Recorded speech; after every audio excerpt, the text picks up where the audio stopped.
Emerging on the frontiers of science, a pioneering breed of theoretical physicists and inspired inventors are challenging the way we think about harnessing the unseen forces of nature. Despite ridicule, lack of funding, and outright suppression, they are confronting an outmoded classical worldview and ushering in a monumental scientific revolution.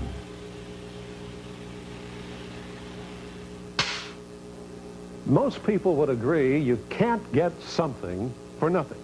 There's no such thing as a free lunch. And yet, we get our oxygen free from the air we breathe. We get sunlight free, and water, that used to be free until bottled drinking water came along. But what about energy? We've always had to pay for that, whether it's wood or coal, oil or electricity. It's always been the rule that you can never get back more energy than what you put in the first place. That's a fundamental law of nature. Physicists of the 19th century figured that out with the first law of thermodynamics, the conservation of energy. Maybe so. But science has come a long way since then. And laws? Well, there's never been one that hasn't been broken.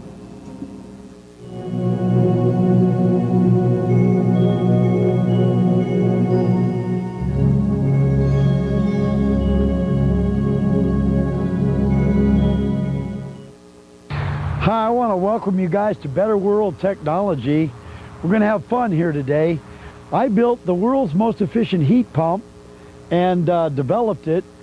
And these are the evaporators for that heat pump right here. They're 8 feet high, 3 feet wide. And if you notice here, there's 8 of them. They go all the way across here. Now, you could have them in this type of an angle that looks a lot like a solar system, but you could also just slap them up against the side of a building, or you could put them up on top of a roof. They don't have to be facing the sun. They can be facing east, west, south, wherever you want to go. You also, a lot of people have built them into fences, and they've also built them into carports and things. But if you notice here, all this is a very thin little piece of metal. It's just about 1/4 of an inch thick, even with the little veins in it. And we have a vein pattern on top of it. The main thing is that this is aluminum, highly conductive, and so there's no thickness to it really. That's just a plate. This is the thickness right here. And so there's no real thickness to it, but the thing that we've done here is we have created the coldest thing outside. By creating the coldest thing outside, when we take refrigerant, just like the stuff you got in your refrigerator, and we run it inside this panel. You notice up here at the top when we come in the nipple, this is all, the lines are in a straight line down, but there's like a little pattern at the very top, so that as the pressure builds up in any one place, the Freon can migrate to the other parts of the panel.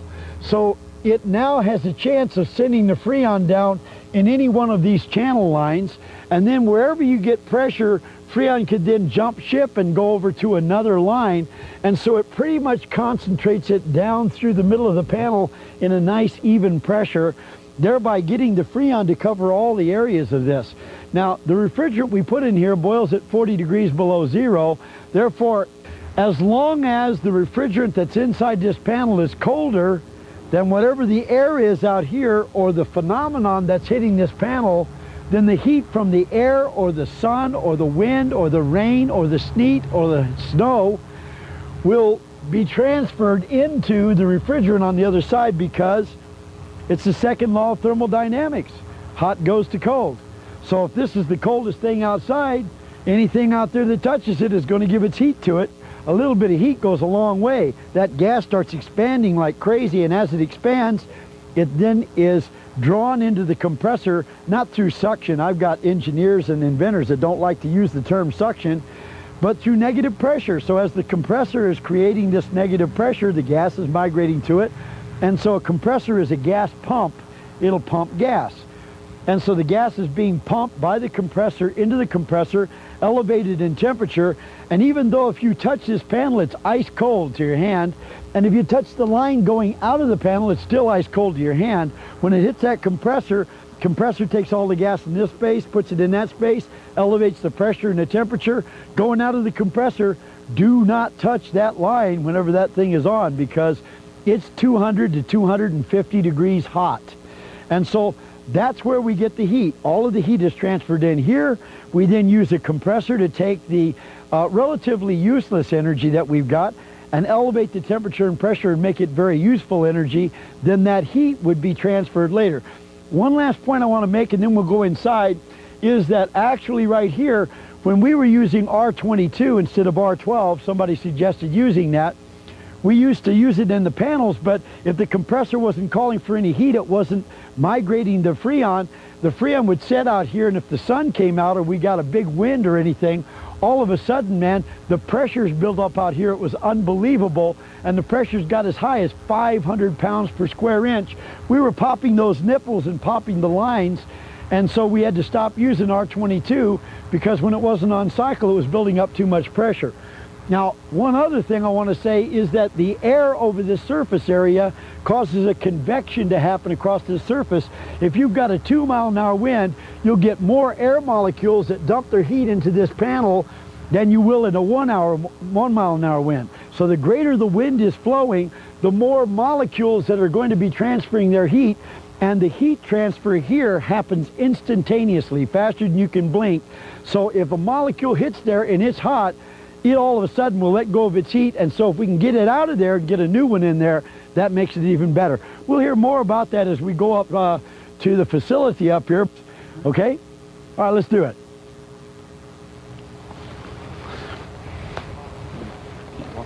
I guess.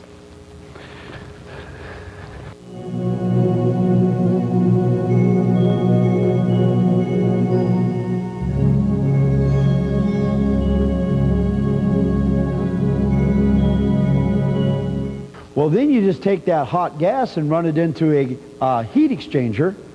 And so a heat exchanger would be a tube that has a tube running through the middle of it. And you got a hot tube where the gas comes out at maybe 200, 250 degrees, and then you got that tube running through the middle of it that's got cold water in it. Remember, hot goes to cold, and so therefore if you got the hot gas and you got the cold water running through the middle of it, where's the heat from the gas going to go? Into the cold water. And pretty soon you're not going to have cold water, you're going to have hot water. Well, that's what you want with a solar system, isn't it? Hot water? Sure. So we said, an idea is born. So we had a collector, we have a water pump or a gas pump, in our case a gas pump. We're running the gas back down and we're elevating the temperature of the gas. And so now we can, with hot gas, make hot water. So we said, wow, that sounds like a great idea. Now, the reason why it hit us as an idea was not because we were technical, not because we were engineers, because none of us were, but because we were salesmen. And we said, man, we went down and we spent days at the malls. This is in 1974, 75, 76. This is the era. And in those days, let me tell you something, the malls were filled with energy shows. We got this big energy crisis. The Arabs are holding America at gunpoint. This is tantamount to war. We've got to do something about this. We've got to conserve energy. And so now all of a sudden energy shows hit America. And so for a marketer, it was a marketer's dream. President of the United States declares war on energy. It was a marketer's dream. But we would go through the malls, and at 9 o'clock at night or 7 o'clock at night, what does a salesman do to demonstrate a solar system?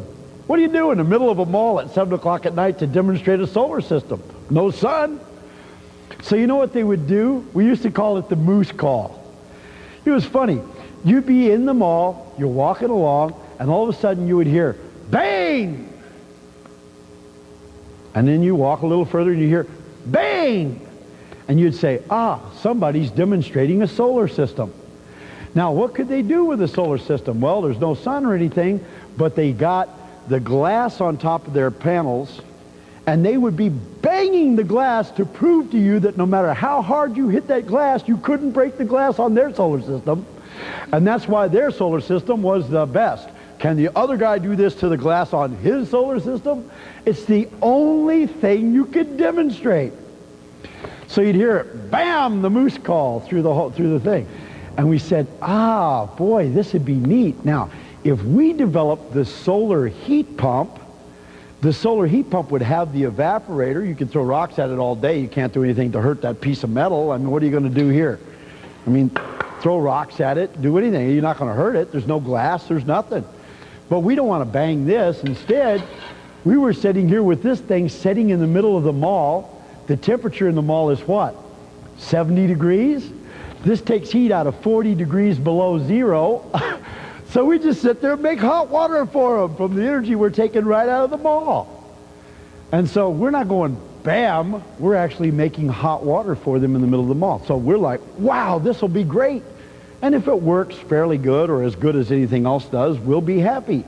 Surely we can make it work as good as everything else does. All these major corporations are in it. It must work. So that was the way the whole idea was born. Now, a couple of guys, sales guys, not a technical person in our midst, all of a sudden say, let's do it. Let's build this thing. So we went out, got somebody to design a panel like this, an evaporator, flat plate collector, and got a whole truckload of them. Bought a bunch of those. Now, we did not know how many of those things you're supposed to put for a house. We don't know. No idea. The refrigeration model that all engineers use is 1 ton of evaporator, 1 horsepower compressor, 1 ton of condenser. That means that if you can expand one full enough refrigerant that the heat from it would melt a block of ice that's 1 ton in size in 1 hour, that's the volume that it was set up to evaporate. So 1 ton of evaporator, and then if you had a 1 horsepower compressor, it would keep up with that in an hour. And then if you had a 1 ton condenser, enough condenser to be able to once again cool down or condense the amount of the volume of gas it would take to heat up a block of ice 1 ton in size, then you've got a refrigeration paradigm. This is it. This is the Bible. All refrigeration engineers go by this. All the experts say 1, 1, 1. That's the formula. But we didn't read the book.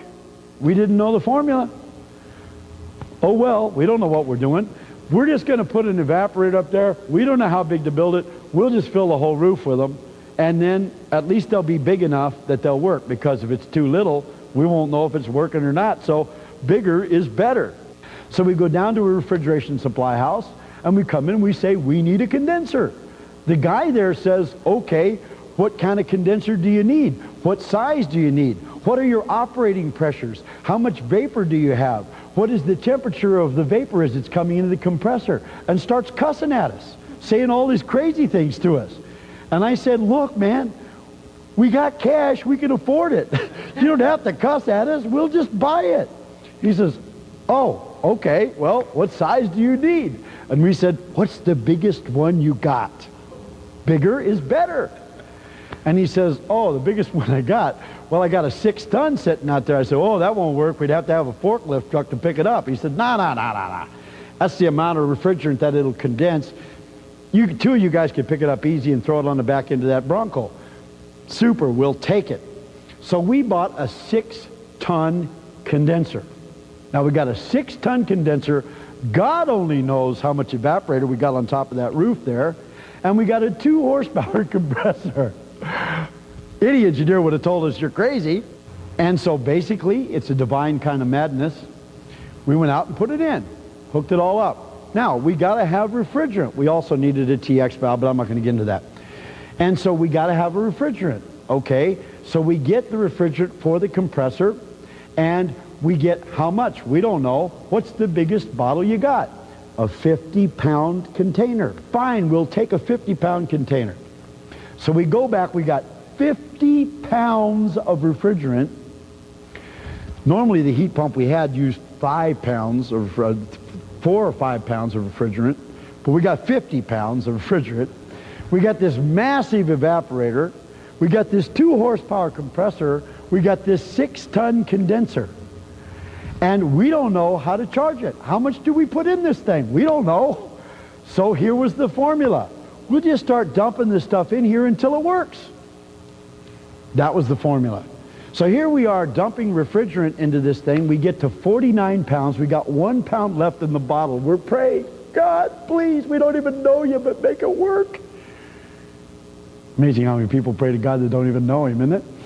And anyway, all of a sudden, this thing starts, and it's working. And finally the sun goes down, and it's nighttime, and the temperature goes to like 70, 75. Yes, yes, it's working. Yes, we're taking energy out of the air, and the sun is down. So we waited a while. It's working. Every one of us went out and grabbed every friend we had in the world. All three of them came back.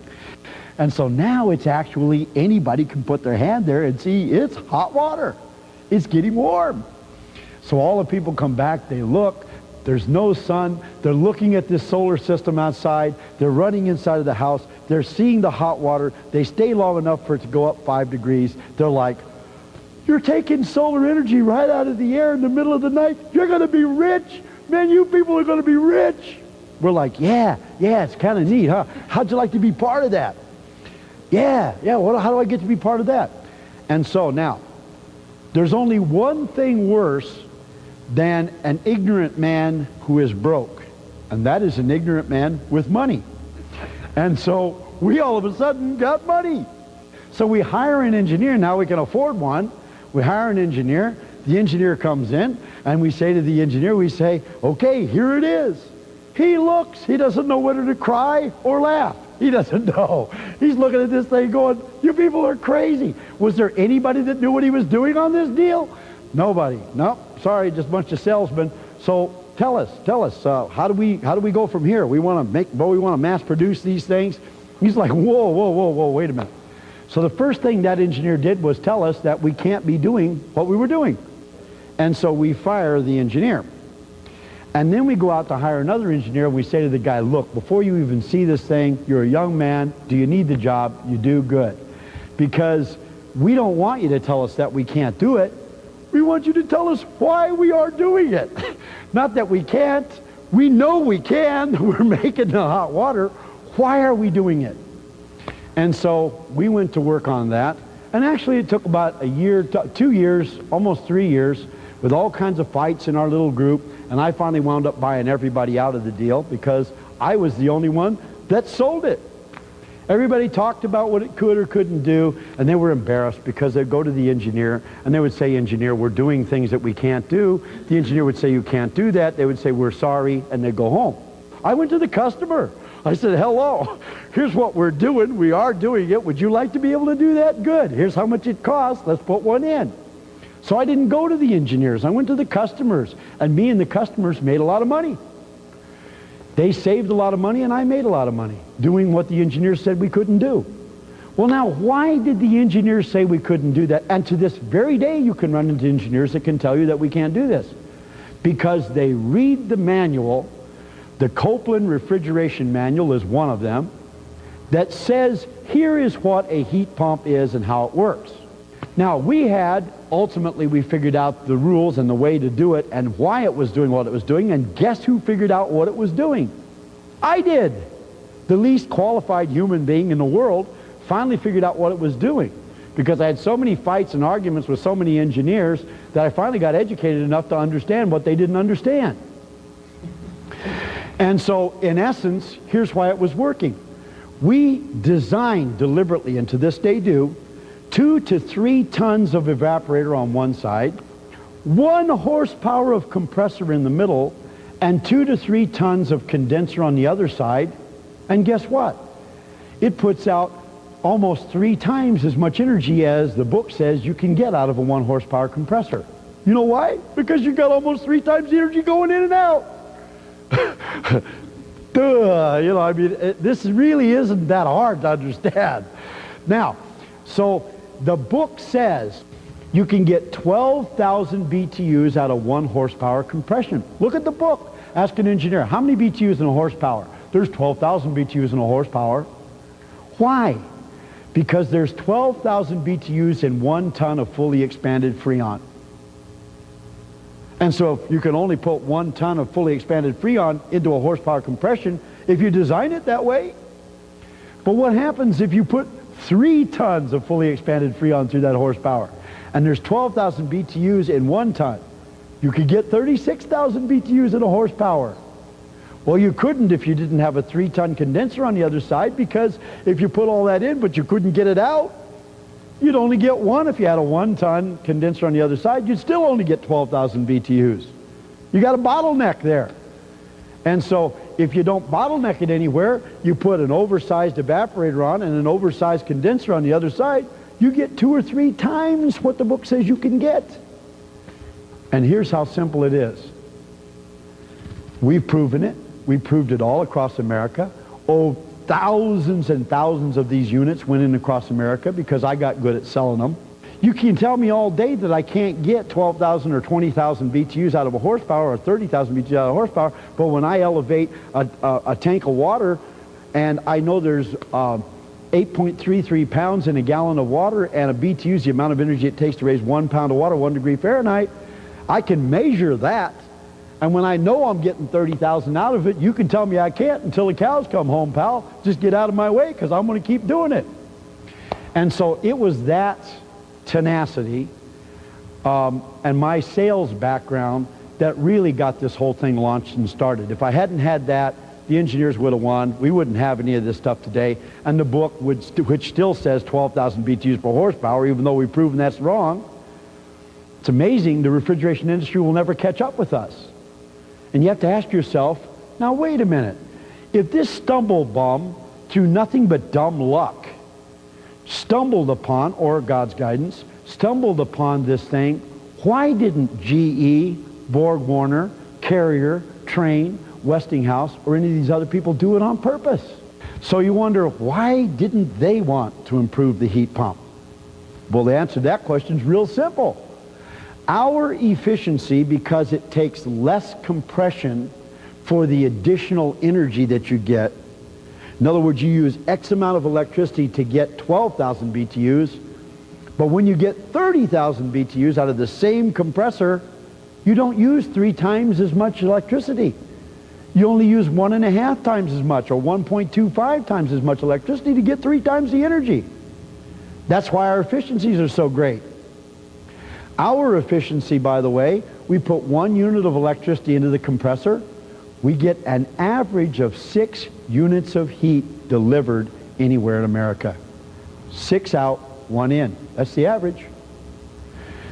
In the air-to-air heat pump that GE makes, you put 1 in, you get 2 out. Hey, what's your problem? That's 200%. You put 1 in, you get 2 out. What's wrong with you? You don't like that? No, I don't like that at all. You know why I don't like that? Because electricity is twice as expensive as gas, so where'd you go?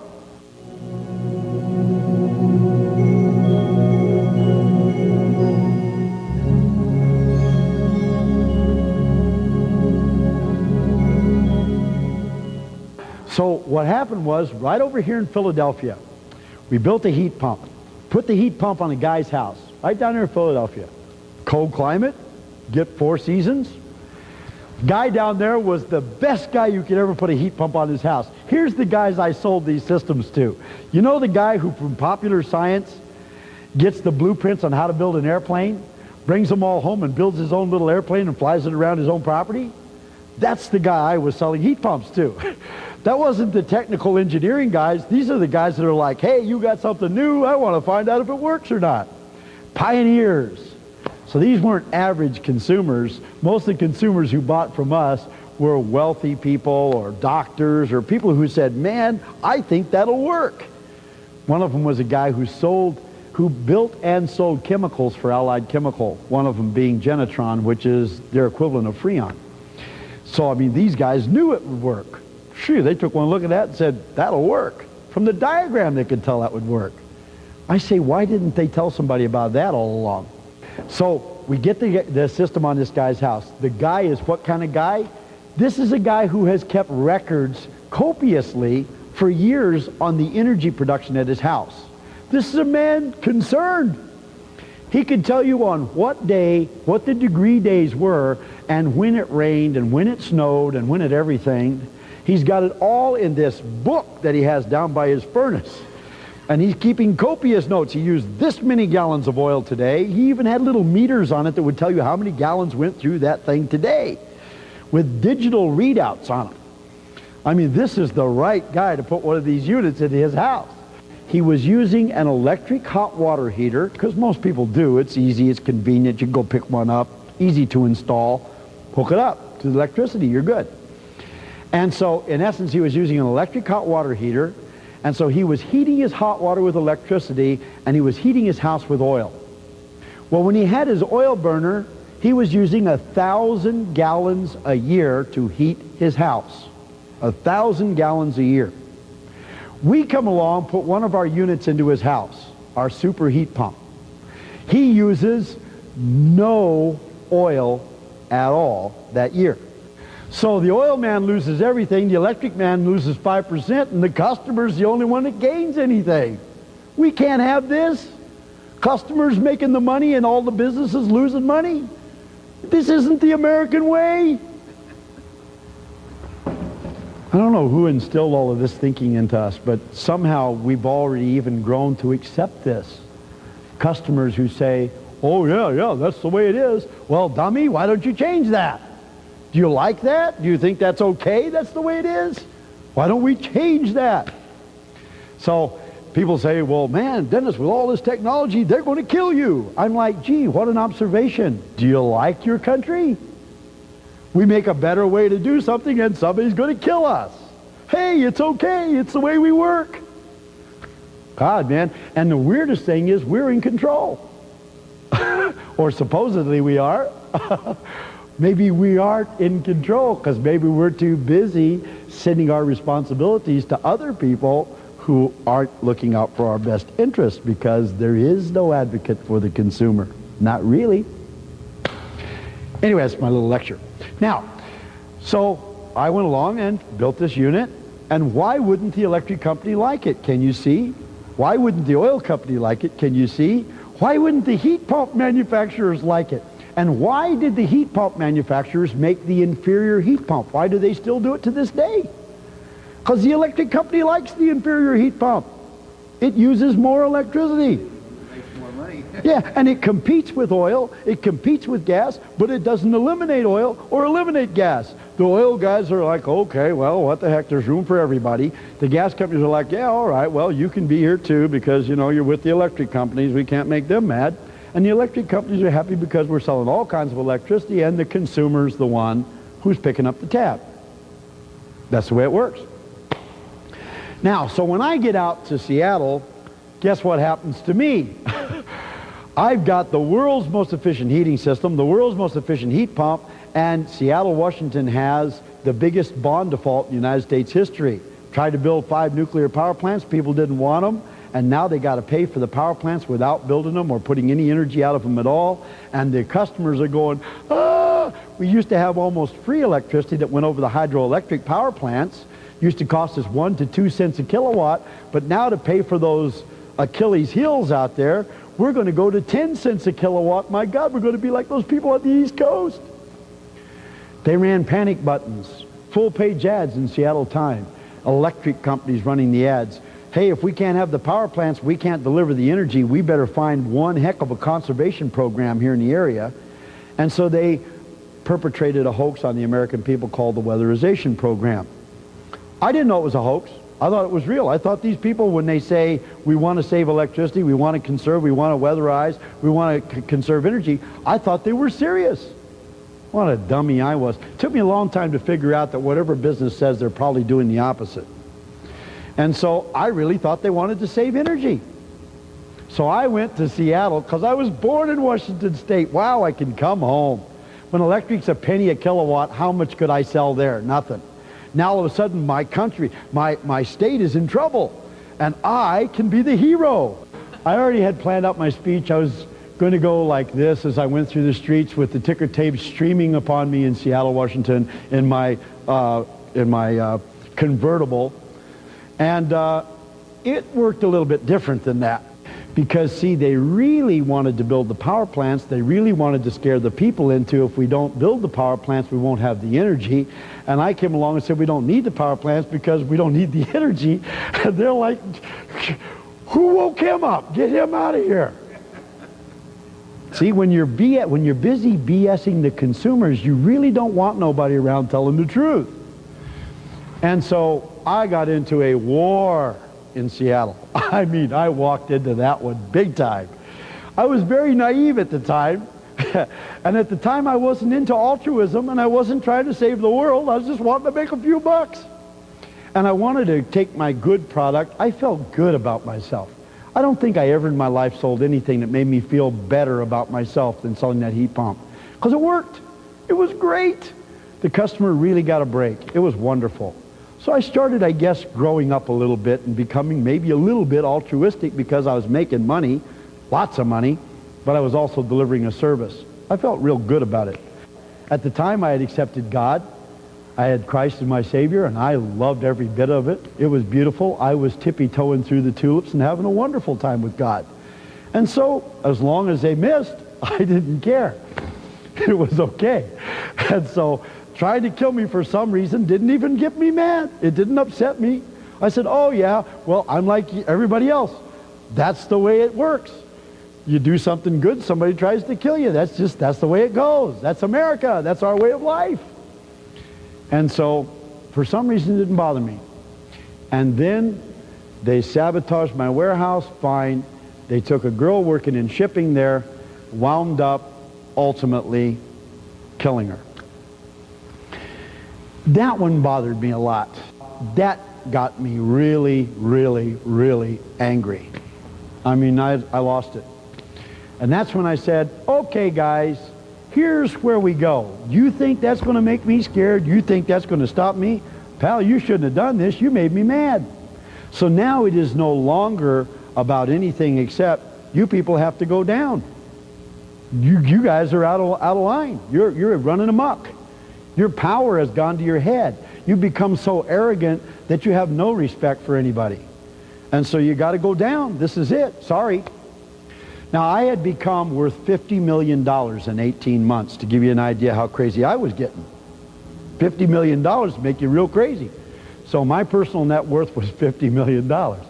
And I was starting to think, boy, there was a lot of stuff I could do. And the customers loved it. And by the way, the customers backed the Attorney General down. The customers stood for me in Seattle. We stood with them. And if you want to read that story, it's in a little green book I wrote called The Alternative. We can give you a copy of that. Read that story. It's worth reading. Tell you a lot about your country and what goes on in America as you tiptoe through the tulips with me. Let me take you through the experiences that I've had, and you can experience them yourself. Also, lots of documentation, because I think I really need to tell you, to give you documents to support all of the claims that I make. Anyway, so you'll see it with your own eyes. I vowed that I would come up with a way to give the electric companies a competitor so that every person in America could have the option of either dealing with those criminals or doing something else to get all of their power. That's all. Simple vow. I had no idea how to do it. And you know why I did it? Because I was mad. That's why I did it. I had no idea how to do it, but I had money. I wasn't mad. I wasn't afraid of anybody, and I figured there must be somebody that knows how to do this. Now, we didn't care if it cost money. Understand that. We just wanted the customer to have an option of supplying their own power or getting the power from the central grid system. That's all. So that's what we did. This was in 1985. Anyway, I didn't know how to do it, so I hired a team of researchers, got them into the facility and said, okay, your first job is tell me how they make electricity. I have no idea how you make electricity. So here I am going to complete a thing to oppose the electric companies, and I don't even know how they make electricity. Give you an idea how set up this whole thing was. And they first explained to me how to make electricity. Now I'll tell you real quickly how they make electricity in case you don't know. They take a boiler, they put water in it.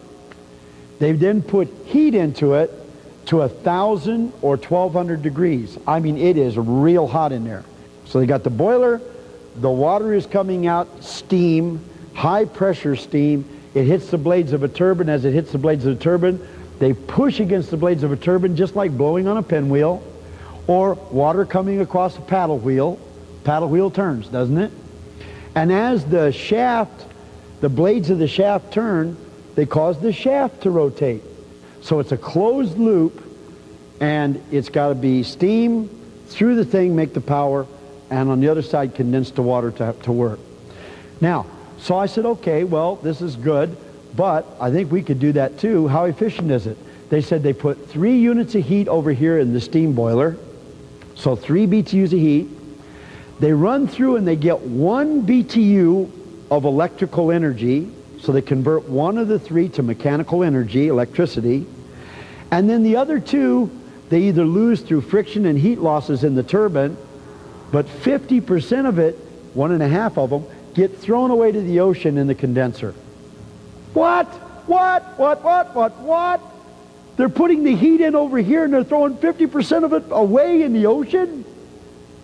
Why are they doing that? They have to. It's a closed loop. If they don't have a condenser, it won't run. Oh, okay. Will we have to do that too? Of course we will. That's the only way you can do it. You can't do it any other way. If you believe that, by the way, come to the meeting next weekend. Anyway, so that's the way they think, because that's what the book says and that's what the science says. And just like, the refrigeration paradigm, we control everybody by making them think these things. Anyway, and it is kind of true in a way. Now, so I said, okay, well, how do we do that? How can we make electricity? I got the most efficient heating system in the world. I can make 250 degrees. And they said, well, what are you going to do to water at 250 degrees? Boiling point is 212. How much pressure are you going to get? The water becomes steam. Is it going to push against the wheel and turn the turbine? No. You got to have 1,000 degrees, 1,200 degrees. You got to get some high head of pressure to push against that wheel. I said, well, how do we take my heat pump and make it get 1,000 degrees? So we started working on that.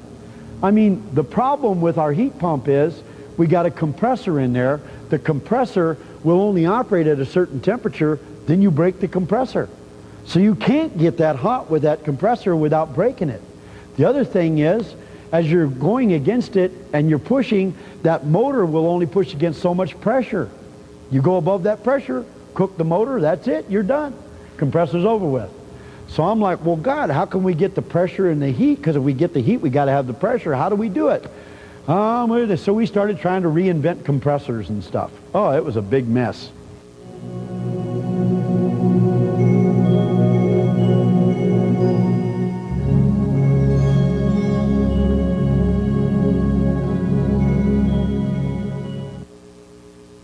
So I go to sleep at night, I wake up 3 o'clock in the morning, God's talking to me. What does he say when God talks to you anyway? He says, son, wake up, go get a pen, because you're a dummy, and if you don't get a pen and you don't write this down, you'll forget it, because my God knows me. And then he says, I just got to share something with you, Dennis. You really are stupid. God is a nice guy, but, he knows me pretty well. And so he says, I don't think if I gave you all the time in the world, you'd ever figure this out. So why don't I just tell you how to do it? And so, am I kind of giving you the message that this was some sort of brilliant revelation that came to me? No. This was where God was clearly who he was, and I was clearly the dummy that I am, and he was the educator teaching the otherwise unteachable. And so now God is imparting this wisdom to me. It's not mine. And he says, okay, now listen to me. You're this big heat pump guy, into refrigerants, into things that boil at low temperatures. Man, I figured you'd figure it out, but you still haven't figured it out, so I'm just going to tell you. Why are you frantically running around trying to get 1,000 degrees so that you can do all of this stuff to water to make electricity? Yeah, water boils at 212. But what temperature do all those refrigerants that you're playing with boil at? So why don't you take one of the refrigerants that boils at 100 degrees below zero, stick it in that boiler over there, and use your 250 degree heat source that you take from sun, wind, rain, snow, sleet, and hail more efficiently than anything on the planet, and heat it up. And if you're putting 250 degrees above zero on something that boils at 100 below, is it going to become a gas? Well, yes, Lord. Is it going to become a high pressure gas? I imagine it will. Reason why water becomes so high pressure is it's 1,000 and it boils at 212. Well, isn't something that boils at 212 that's in the presence of 1,000, isn't something that boils at 100 below in the presence of 250 above, isn't that going to get just as excited? I'm like, oh, no wonder you said I was stupid. I really am. Anyway, so the revelation set in. And not only did that revelation set in, a wonderful revelation set in at exactly the same time. Guess what that one was? And this one I was all of a sudden figuring out. I'm soloing. Lord, look at me, I'm soloing. What I figure out? I figured out that, hey, if I put 3 units of energy into the boiler, and I get that gas excited, and that gas turns the turbine, and I can convert one of them to electricity and throw 2 of them away to get them back, and then all of a sudden it hit me. I said, Lord, Lord, will that refrigerant condense? He's like, God, what have you been doing with those refrigerants all this time? Making hot water, condensing them. Right, Lord, right. Stupid question, Lord, sorry. And so it will condense. And so if I can throw 2 of them away and get one of them converted to electricity, and every time I put 3 in, remember how efficient the heat pump is? I use 1 unit of electricity, mechanical energy in the compressor. I get 6 units of heat in the boiler on the average. If I put 6 in, what is 1/3 of 6? 2. That means I get 2 units of heat. Why can't I put 1 of those units of electricity back in the compressor, take 6 more units of heat from the environment, throw 6 more in, and 1/3 of 6 is 2. 1 of them back into the compressor, and 1/3 of 6 is 2. 1 back in the compressor. What about this one? Hey, this is a benefit. Folks, I wasn't looking for it. I'm like, Lord, show me how I, in some practical manner, can deliver people energy in opposition to the other alternative they got, the grid system. I don't care if they pay for the electricity. I wasn't looking for free electricity, but that one hit me like a ton of bricks. I said, Lord, that's a bonus. That's free. Yeah, that's right. Now we're going to build a unit, and we're going to work together, and we got brilliant guys. The only dummy on the team's me, and I'm learning stuff, and so I'm getting smarter and smarter as time goes by, because, you know, these guys I'm bumping shoulders with the brilliant guys. So I'm starting to learn things, and if you see that and you think that I know anything, it's because I bump shoulders with very brilliant people. If you bump shoulders with them, you'd know something too. And so that's my claim to anything, is that I've been next to such wonderful people. I went back and I talked to the man who built the modern day submarine, the hull design. This guy's a genius. He said to me, he said, Dennis, let me explain to you what the Carnot cycle is. Sadie Carnot came up with a formula for converting heat energy to mechanical energy. It says T1 minus T2 over T1. If you work that formula, you will determine how much electricity you can make. I said, oh, okay. What's that mean in English?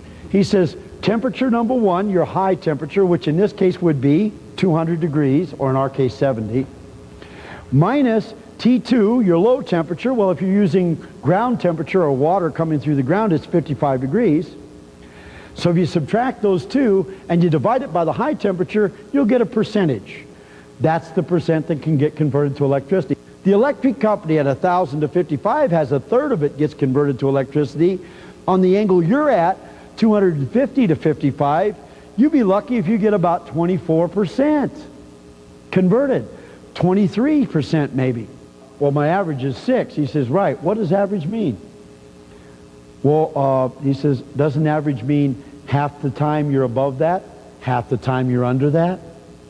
So that means, Dennis, when you're under 6, you're in trouble. When you're above 6, you're fine.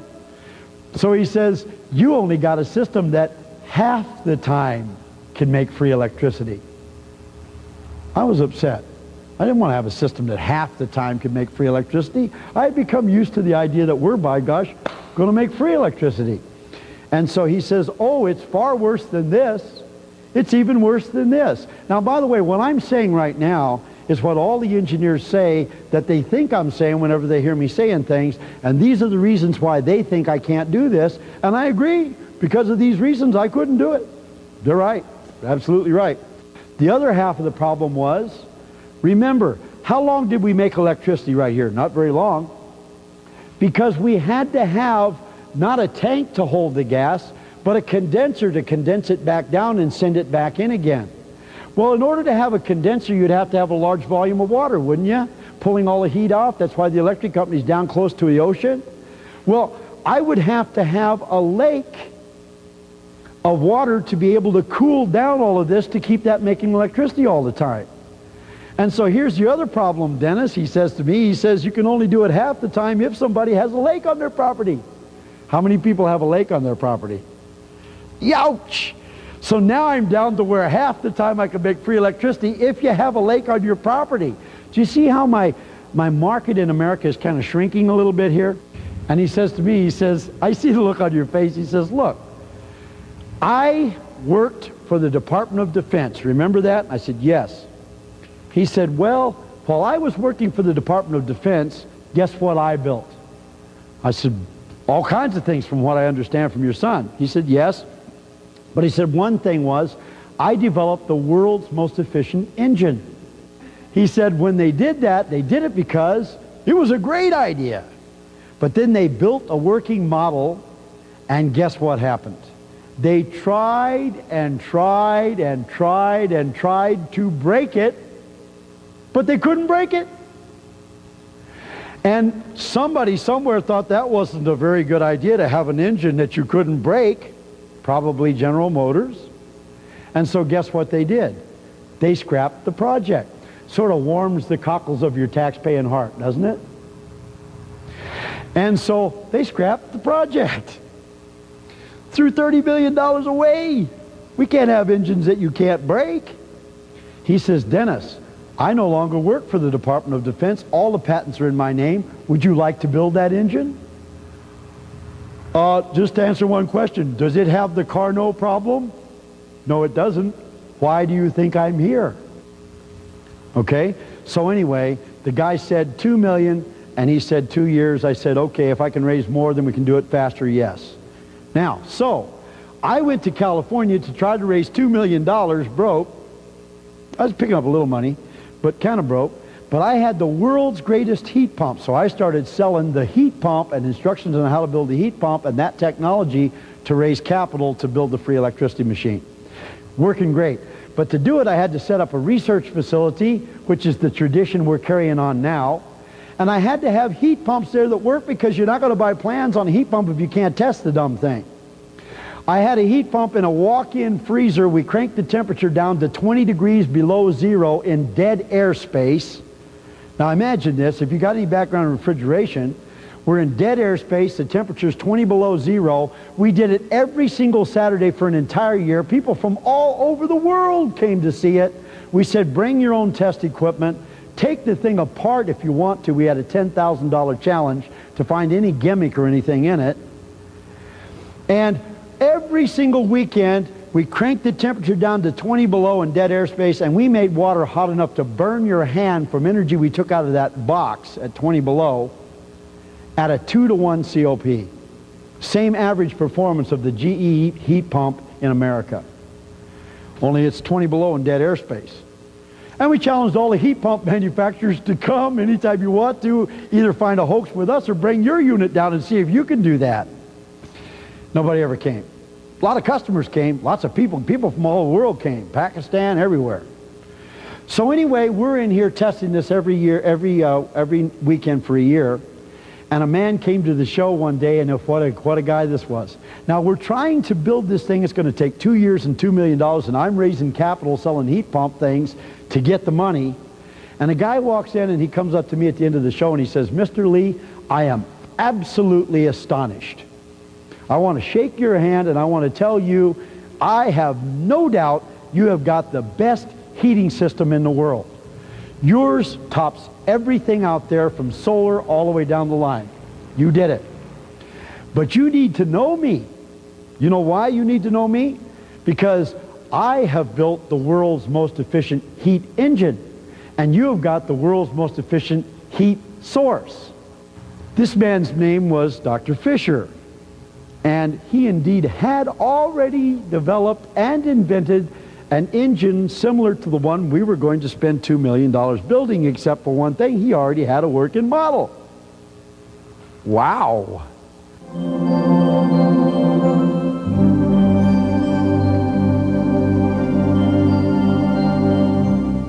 Here's the engine. Now, I have already said that it proves that they built the steam engine wrong, So we're going to show you there were 23 claims on this patent accepted by the patent office that proved they built the steam engine wrong. And that's amazing. But the first thing they did, now remember when I told you about the steam engine, they got the boiler and they take water and they dump water in there. How much water do they dump in there? Less than the size of the boiler. Because why? Why do they do that? They got to have room for that water to expand and to become high pressure so it can push against that turbine. So they put a little bit of water in there. Now, this right over here is just a graphic example. That's all we're doing, just an example. You see that space? When this arm goes back, it does not go all the way back. There's a little space there. Do you see that? Now, the volume of this space is exactly the amount of volume of that liquid right there. So if I were to dump this liquid in here, it would fill this volume exactly. Now I could have a great big vat of it and just be taking a little dipper of it out every time I had a cycle, but I want in that vat for it to be totally full of liquid. So the first thing they did wrong with the steam engine is they just put a portion of the space in there with liquid and left the rest of the space there. That's the first thing they did wrong. Now, if I take water, or if I take isobutane, or if I take AZ50, or if I take anything and I put it in here, any liquid at all, I can use any liquid at all in the Fisher engine. Anything that's liquid I can put in. Everything that is liquid is going to have a boiling point, isn't it? Sure. There's going to be a point at which it boils.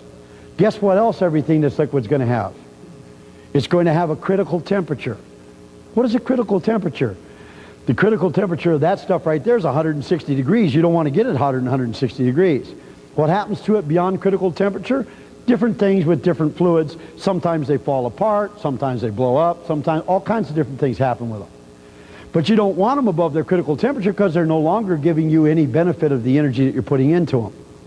So you can use anything. Now, if we put water in here, what's the boiling point of water? 212. So 212 degrees Fahrenheit. So if I put water inside of here and I've got this capped off and there's no room in there and the water's all filled up there and I crank the temperature up to 212, what's going to happen to the water? Is it going to boil? Will the water boil at 212? If it's filled up completely and there's no room for it to expand, it won't boil. Nice try though. Okay? It won't boil. Because it can't boil because it has no room to expand. Now if I crank the temperature up to 300 degrees, is it going to boil? Can't. And if I crank the temperature up to 400 degrees, will it boil? You got water that boils at 212 under atmospheric pressure. It's now inside of a container filled to the top. It's 400 degrees and it still isn't boiling because it can't boil. Hey, if there's no room for it to boil, so you see why they made the mistake whenever they put the water in there and they left it plenty of room to boil? Hey, we don't want the water to boil. We want the water to contract. We want the water to expand molecularly but be pushing against itself. We want the water to build up pressure. And so we're going to be building up pressure, all right, not as high pressure steam. We're going to be building up pressure as high pressure water, high pressure liquid. Now if we crank the temperature up to 700 degrees, it's really packed in there. These things want to become steam like they have never wanted to become steam before in their whole existence. They want to become steam now, mister. But it's a pressure vessel and they can't. They can't escape. And we stop at 700 degrees. Mercy does, after all, triumph over judgment.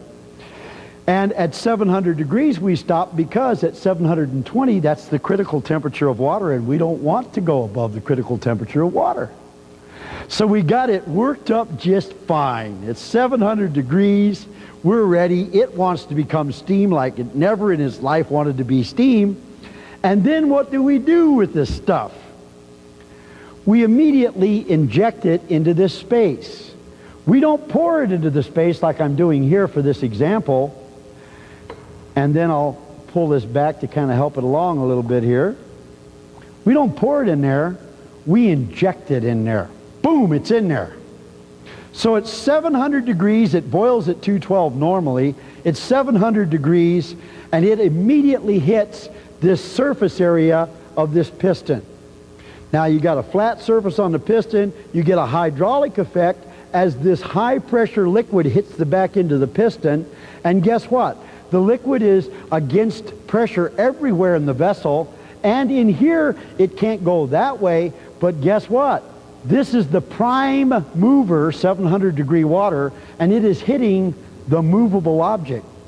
Now what do you think is going to happen when the prime mover hits the movable object? The object's going to move. So it now is pushing against this, and it's got all that pressure, and this is designed to move. And so what's going to happen is immediately, I mean right now, injected in, and immediately the piston's going to move. Now when the piston moves, let's take a look at what just happened here.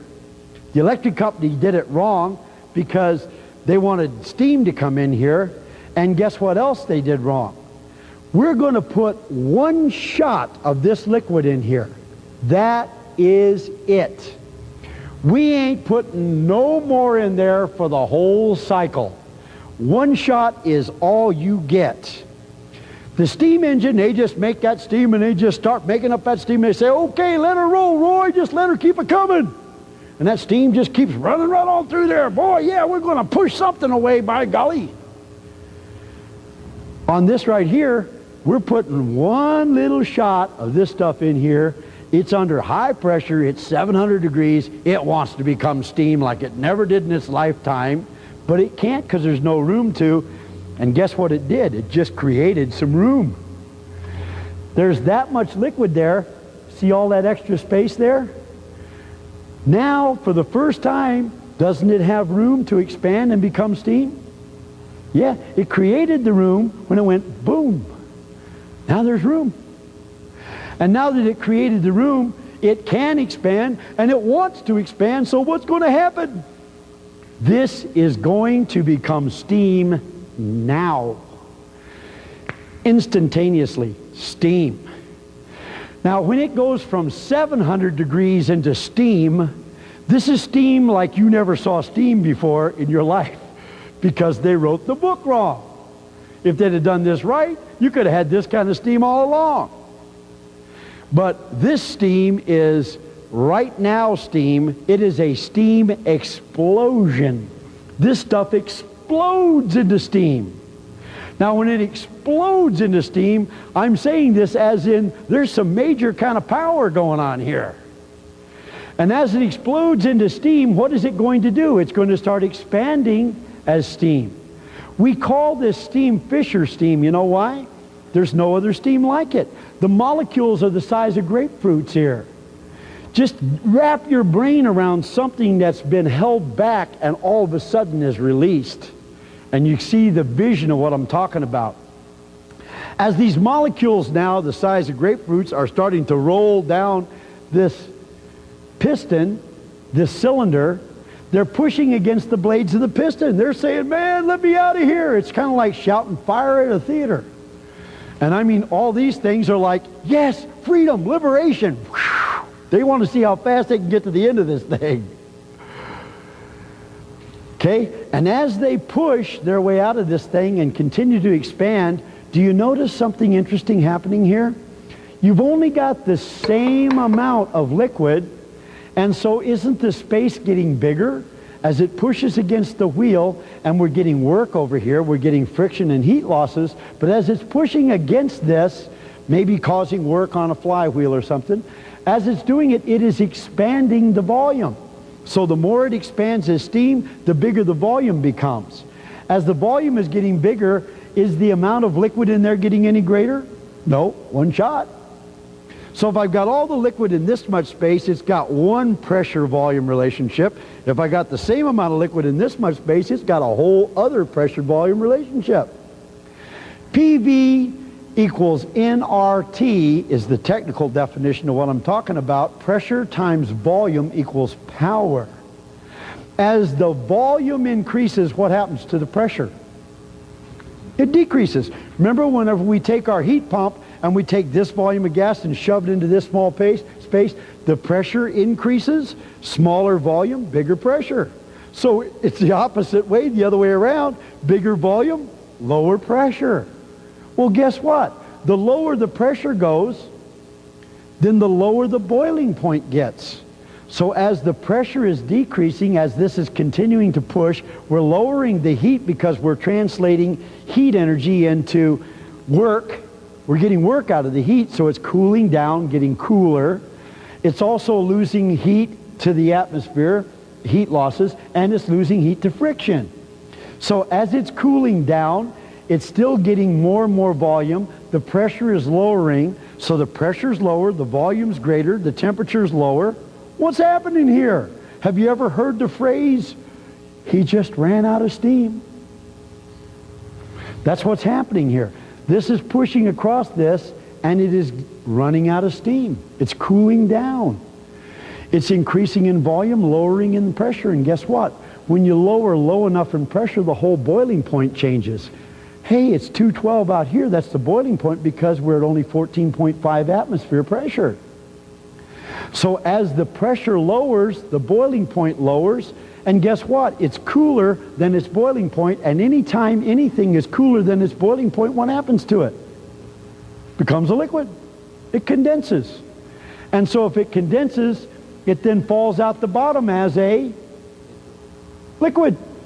Now if it falls out the bottom as a liquid, why do we need a condenser to turn it back into a liquid? We don't. And so if we don't need a condenser to turn it back into a liquid, do we have to throw 50% of all the energy away to get it back to a liquid again? No. Now, here's a test for you. It's common sense. I don't know why the scientists can't figure it out, but it's common sense. Let's see if you can get it. If you don't throw 50% of the energy you put in away to turn it back into a liquid, won't it be at least 50% efficient? You're putting all the energy you didn't throw away right back into the next cycle. Ready to go on the next cycle. So you see, that engine would operate in a closed loop with no condenser. Now that was exciting because I then could make electricity anywhere using the heat that I could take out of snow in the middle of the night. I could make electricity, and I could do it more efficient than the electric company, and I could do it with no exhaust and no noise at all.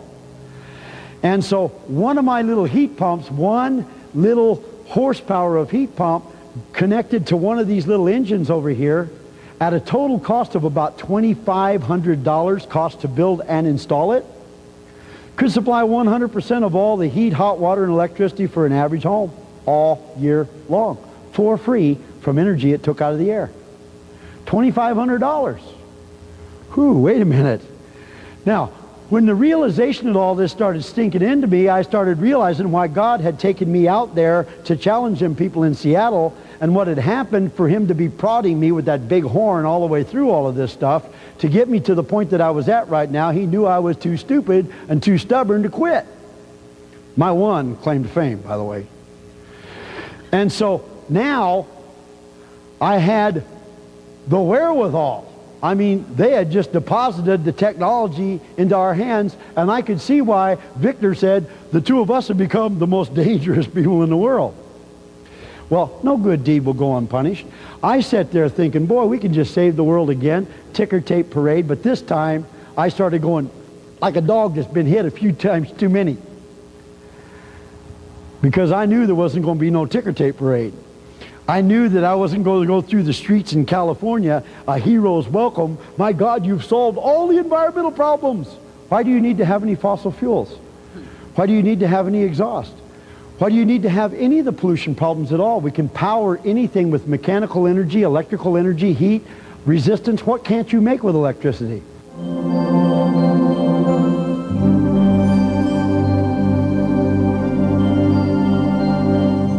I knew what was coming to me. The first thing was raided the research facility, boom.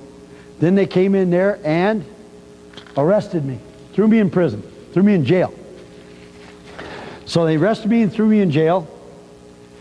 We were demonstrating the technology. We were just ready to demonstrate it, had working model, and boom, in the middle of the first demonstration, 600 people come down to it. I get arrested before the demo starts. 6 cops, one on every door. Got to get this boy out of here.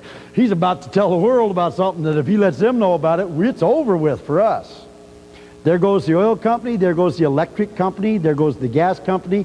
Oh, it gets worse. There goes the banks that own the stocks and bonds in the electric utilities company. There go the financial institutions that own the stocks and bonds in the electric utilities companies. There goes the economy. There goes the government. I don't know who the heck wouldn't have gone, other than the consumer. Consumer and I would have been great. Hey, we won. Me and the consumer can whip them all. That's just what can happen if you follow God. And so now we're standing there going, uh-oh, uh-oh. And so they threw me in jail. $1 million bail, big deal. They said I had not filled out a form for a civil code, which was a misdemeanor in the state of California. And he has to be a fraud because everybody knows you can't take energy out of there and make electricity for free. And he's telling people that he can. And so they got me for $1 million bail for having supposedly taken $20,000 from people on this fraud. What's wrong with that picture? Never been in prison before in my life. I mean, I just want to show you they were coming down with both feet. And then what happened was something that really upset me. While I'm sitting in jail, which is as good as anywhere because I can think there too, Vane was outside. The sheriff of Ventura County, California, or was it Nottingham, came and said to Vane, they met him, they said, look, now they were talking to a world-class scientist, a man who you can't discredit. By the way, also there was the father of the Boeing 747, be pretty hard to discredit him too. I had some highly prestigious scientists on my team here, hard to discredit their testimony. They said, we don't think it would be good if you'd come to court to testify because we've already got enough witnesses for the state and we don't need any more. As if he would be a witness for the state. And they said, so therefore, if you come to court under any auspices to testify, we will kill you. We will also kill her, his wife was sitting next to him at the time, and we will kill your 3 sons. All of the technical experts were gone, leaving me sitting in jail, the only man on the team that had no credentials at all. What am I going to testify to in court? I mean, that's going to look kind of stupid when I say it will work, and they had their experts from the electric company saying it won't work. I wonder what they were there for. Anyway, so that was the idea. The idea was we'll just lock the boy up, put him in prison for about 20, 30 years. I would still be in prison, by the way. You wouldn't even be talking to me now. 20, 30 years, that's it. Throw away the key. It's all done. And a year later, I finally got the chance to bring a charge in against them for gross prosecutorial misconduct because I heard all the rumors about all the witnesses I had that had been threatened and why they ran away. So I said, okay, we'll have this out. They said, he has no witnesses at all. No one's willing to come forward, and he says that we committed a crime. Let's let him have his hearing because he can't prove it. Then he can say, we can say later, we gave him a chance to prove it. So here I am in court, no witnesses at all, got the sheriff on the witness stand. What happens? Something wonderful happened for you. This man who ran away, living in Europe for an entire year, trying to deal with himself. God. My friend is in prison. He'll be in prison for life. The world loses all the technology and looks like the big boys who screwed me all my life have just won again. Oh well, this time I'm for sure not ever going to pick up anything that has to do with inventing, and this time I'm not even answering the phone. Comes back and he finds out that I'm not in prison. He doesn't have to deal with himself because what the heck, he's in prison. What can I do now? He finds out I've got them on the witness stand on charges against them for gross prosecutorial misconduct. I got the enemy on the witness stand defending himself. He walks into his house, takes his hat off his head, slaps it down on the ground and says, I don't care. Honey, if they kill us, they kill us. I'm really sorry, sweetheart. Run wherever you got to run. I'm going to court. Boom! He comes to court voluntarily. Walks into court, and here's what he was saying. Hey, here I am. If he's guilty of doing something, I'm more guilty than him because I built the machines he's talking about. And by the way, the guy over there on the witness stand who said he'd kill me if I walked into court, you want to shoot me here, sir? Take me out back and shoot me. I'm tired of running. I'm tired of trying to live with myself. Oh, don't you know? People were scurrying. This was big news in that area. Not news that hit the news, because that never hit the news. I'm probably the most notorious criminal in America that never ever hit a newspaper. $1 million bail, and it didn't even make the newspaper. Imagine that one. Anyway, here I am in here, and he comes. I'm like, God, I love you, man. I love you, man. I love you. I always will love you. Here he is. He's doing it. He's got the courage. He's coming forward. I had 22 witnesses been threatened. None of them came forward. Here he is, first man in. And so now he says, I'm here. We put him on a witness stand. You can get a copy of all this court record. You can get a copy of this court record. Everything I say is documented. And this man walks into this thing, and he's on the witness stand. It takes us an entire day, voir dire, just to lay his credentials out. What did you do in your life? Whole day. At the end of a day of laying this guy's credentials out, the judge is like going, oh God, if this guy says anything favorable, we've had it. Oh, he says something favorable, all right. He says Mr. Lee can indeed take energy out of the air and run a system that makes electricity at absolutely no operating cost at all. And I take my whole reputation, all of my credentials, and lay them on the line. He can do that. And by the way, I was threatened not to come to court, not to testify. And so this is all court record. Then what happens? So many people in that area got so inspired because this man had the courage to come forward. They came forward. I trooped 22 witnesses in on the witness stand. Anybody in America that cares about it can get a copy of that transcript, and you can listen to 8 solid days of us and all of the witnesses that said that they too were threatened if they came to testify that something would happen to them. 22 of them. Now the father of the Boeing 747 airplane says, man, if he's got the guts, I got the guts too, and he comes to court. Who hasn't trusted this man with their life? And he sits on the witness stand, and he's just like Ed Wynn. This old man was so wonderful. What a witness. What a guy. Sweetheart. Judge falls in love immediately in spite of himself. He's fallen in love with this guy. Everybody is. The audience is cracking up, laughing. This guy's beautiful. And he says, Your Honor, of course Mr. Lee can take energy out of the air and make electricity for free. That's why we're here, isn't it? I think we all know that, don't we? The judge is like, oh, get me out of here. Wham, the hammer comes down. In my chambers now. They dismiss all the criminal charges against me for fraud. Not one newspaper anywhere in this country, not one. Where are the honest people in the media? Not one covers it. I mean, you got to get this in you. You got to get this in you. It's got to get in you. You got to know what is going on.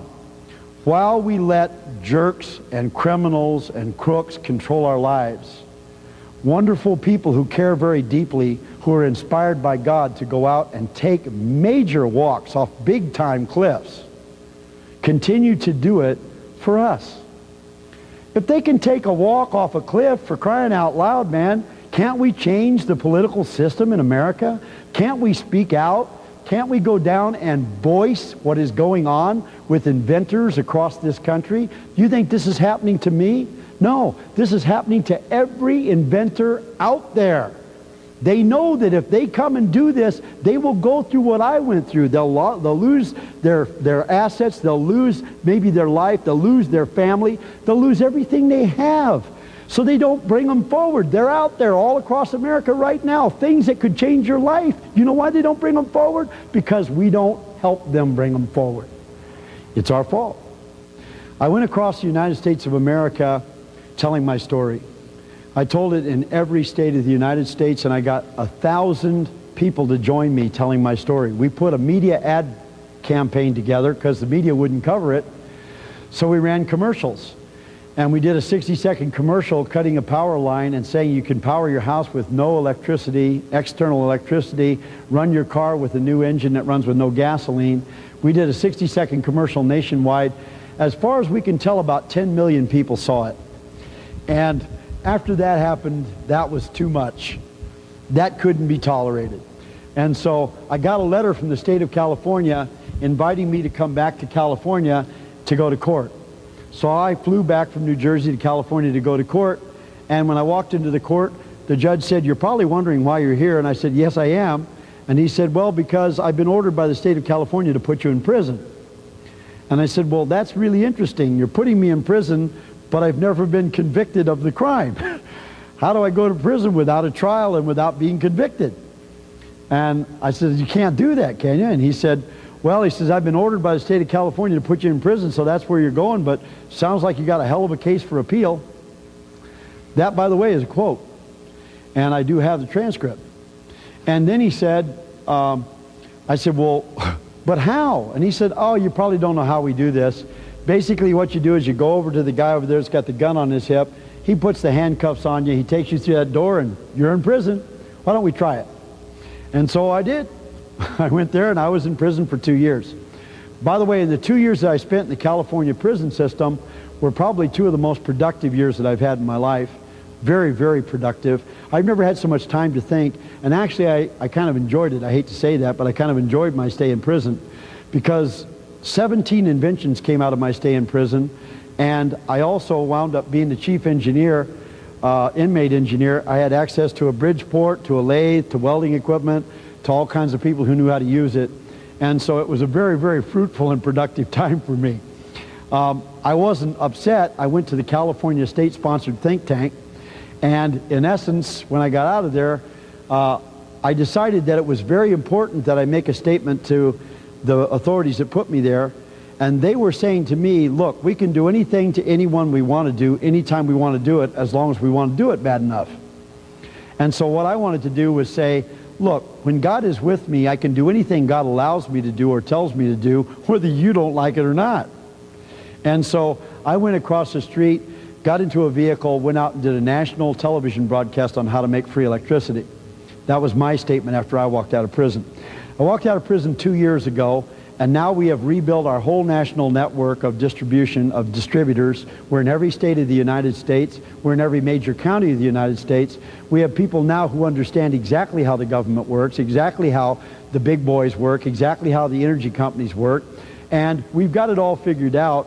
And we've got far, far, far more technology than we ever had in 1987. We got a lot more money than we ever had in 1987. And we're about to rock your world.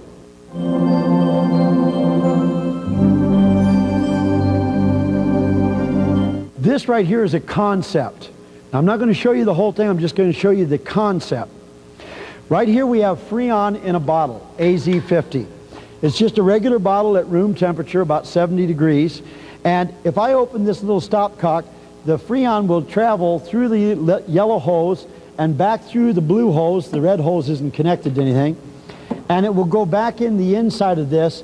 And if I push down on this lever right here, the Freon will go through this tube, and it will go into this chamber in the bottom, which is a large-sized pneumatic chamber.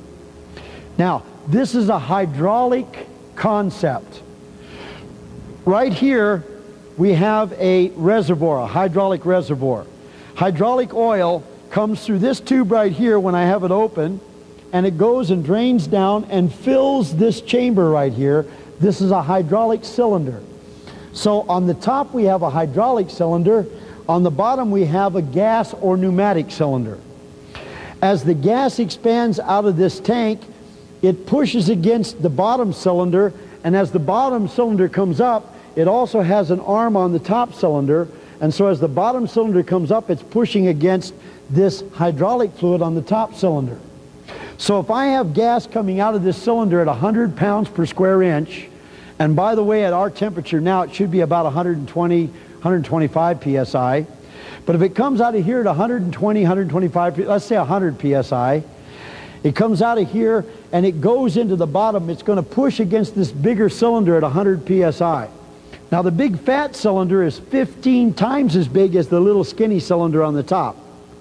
So if it pushes against here at 100 psi and this one's 15 times as big as the little one, guess what pressure it's going to push on the little one at? 15 times 100 is 1500 psi.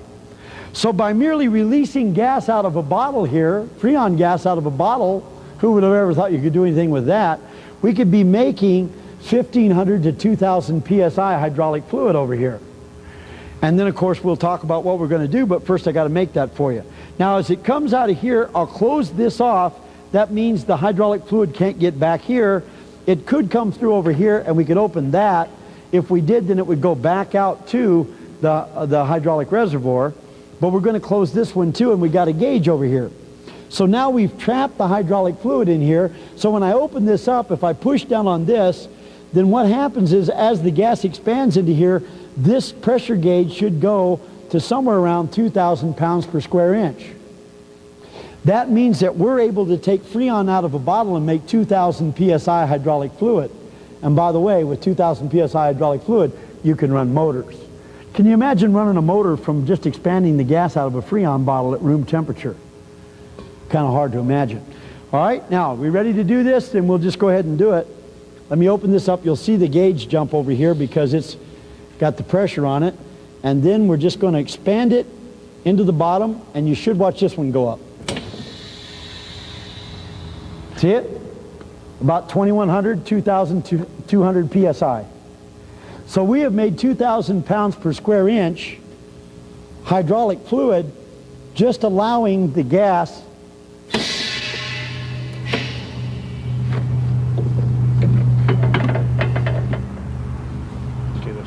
Did I do that right? Yeah. Okay, you go ahead and set it up. Just allowing the gas to expand out of there. Now, this right here is a hydraulic motor. The hydraulic motor runs because the high pressure hydraulic fluid runs in one side, comes out the other, causing this shaft to rotate. So this one right here will put out about 45 horsepower. One a little bigger than this is 76 horsepower, and that is one that's put out by Volvo, just a little bigger than this one. Now, if I had 45 horsepower, this runs maximum at 2,000 pounds per square inch. So can you imagine being able to put 45 horsepower out of this from Freon that I'm expanding out of a bottle at room temperature? The pressure's there, 100 psi, 150 psi. And then I could drive this. Can you imagine then if I took one of these engines, one of these motors, and put it down on the wheel, the left wheel of your car? Then put another one up here on the front wheel of your car, front left. Put one over here on front right on your car, this wheel, and put one on the back wheel of your car. And I had each one of those tires, each one of those wheels had its own little hydraulic motor, and the hydraulic motor was running each wheel. Does anybody here want four-wheel drive? Now, the amount of power that we've got on Freon expanding out of a little Freon bottle directly into here, we're going to run it back in again, but this time we're going to run it over to this apparatus. Now this apparatus here is hydraulics. You notice this baby right here, if you turned it on its side, you got that one right there. That's the sister to this one. Okay, same thing, 15 to 1. So if I take the Freon out of the bottle and I run the pressure into this, I then get the hydraulic fluid. If I run the hydraulic fluid up here and bypass all of this and go into an accumulator, then I could pump up this fluid and just be like this, as I'm going to be doing in a minute. And every time I do that stroke, I will be making 2,000 psi hydraulic fluid come into this accumulator. So if I sit here and pump it for a little while, I'll fill up this accumulator with 2,000 psi hydraulic fluid. Then when I want to, I can allow that hydraulic fluid to escape into this little hydraulic engine right here. So we got a little hydraulic motor. The little hydraulic motor takes 1 cubic inch of that hydraulic fluid for a rotation. Now this is 13 cubic inches in size. This takes one cubic inch to run this whole rotation of a wheel. And so I would get 13 rotations on one. So if I sit and go for a little while and build it up, then I could be sitting here running this, and the big wheel, you notice how big it is, turns the little wheel, which runs the generator, and he hooked out all the way back there to them same lights up. And so now let's light the light bulbs from energy we take out of a Freon bottle at room temperature. So we're going to show you that we can light those same lights from energy we take out of the room at room temperature in a Freon bottle. It's the reason why I'm showing it to you. All right, let's just pump it up.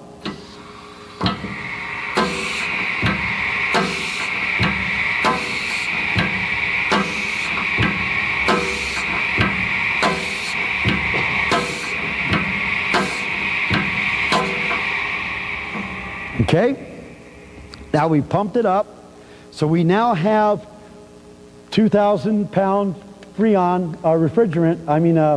hydraulic fluid in here. Now if I turn this, it's going to allow it to go into this motor here, and that's going to light up the light bulbs. Ready? Let's do it. Those light bulbs right over there will be the ones that light. Okay, let's go. Okay, so we light the light bulbs from energy we're taking out of the room in a regular little Freon bottle. Power? Yes, indeed, power. But now let me tell you the best part. The best part is, when we were down there at those panels, remember I told you that when we had R12 in there, we had so much pressure in there that it was popping all the nipples. So it popped all the nipples on it because the pressure was 500 pounds per square inch. Now we can control all of that easy enough, but that means that we can get 500 PSI out of R22 in there, more with our AZ50, but 500 PSI. Now if I can magnify the pressure from 500 PSI 15 times, what's 15 times 500? Anybody? 7,500.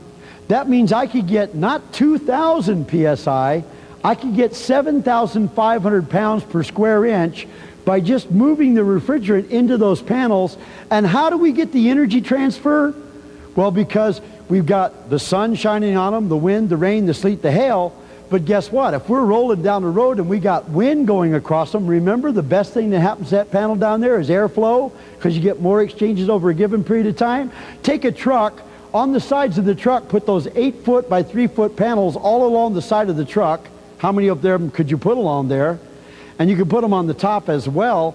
And as it travels through the air, imagine that 60-mile-an-hour wind going across that thing, making all those exchanges that are instantaneous heat transfers, and you get the idea of what I'm talking about here. 7,500 PSI is a lot of PSI. This right here, this baby right here, also, if you look on the back of it, we got these little hydraulic hoses that are going into the back of this, because this is not only the hub of a truck tire, this is also a hydraulic motor. So built right into the truck tire is a hydraulic motor. This hydraulic motor here maxes out. It is the maximum that it can take at 5,000 PSI. Now, if this maxes out at 5,000 PSI, and we know we can get 7,500 PSI from them panels, can we get the power we would need to be able to drive this hydraulic motor here to turn the wheels of the truck tire? Now, also, it takes volume of hydraulic fluid. This intensifier puts out 13 cubic inches. This one puts out 13 cubic inches. Let me tell you something interesting. This one runs at 26 cubic inches. Does that give you an idea?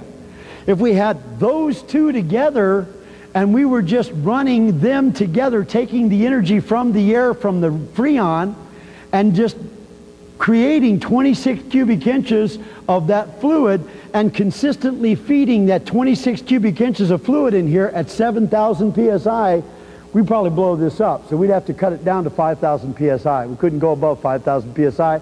We just control the gas and we can do that.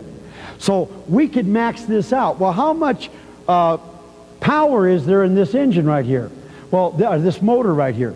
This motor actually puts out 500 horsepower.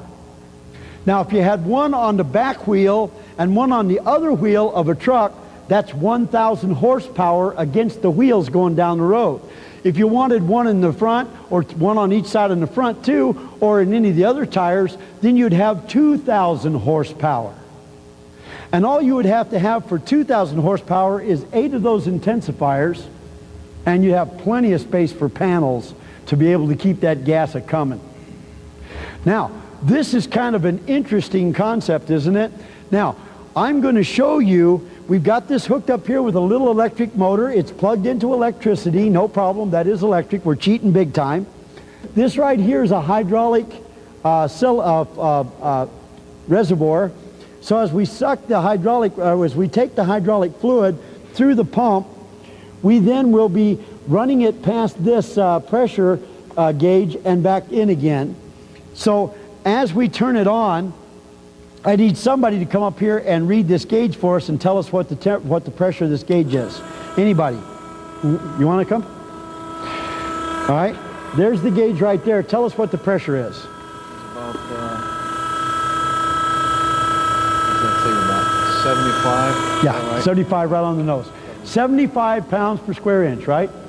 Okay, so we are now putting pressure on this at 75 psi. Now, is 75 psi a little less than 2,000 psi? Is it a little less than 7,500 psi? Whoa! Now, so at only 75 psi, I want to show you something interesting about this motor. It runs. Now, if it runs with any kind of torque or power on it at 75 psi, what would it do if it was running at 2,000 psi? He's going to open a torque wrench that has never been used before. This is a Sears Craftsman torque wrench. Good torque wrench. Brand new one. And what we're going to do is we're going to hand this to Mike, and Mike is going to try to stop the wheel here so we can see if there's any power at 75 psi. Is there any power on this?